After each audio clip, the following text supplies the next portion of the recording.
लातूर, सोलापूर, कुठलाही जिल्हा तुम्ही डोळ्यासमोर ठेवा आणि तिथं कायदा आणि सुव्यवस्थेची काय अवस्था आहे हे आपल्याला लक्षात येईल. आणि म्हणून या व्यवस्थेलाच आपल्याला बदलावं लागेल आणि ही व्यवस्था बदलण्याचं काम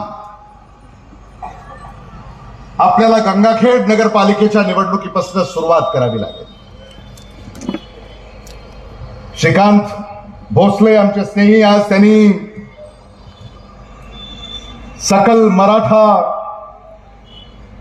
समाजाचा जाहीर पाठिंबा आघाडीच्या उमेदवाराला दिलेला आहे. मी आपले लाख लाख आभार या निमित्तानं व्यक्त करतो. आणि थोडक्यात जे तुम्ही विचार मांडले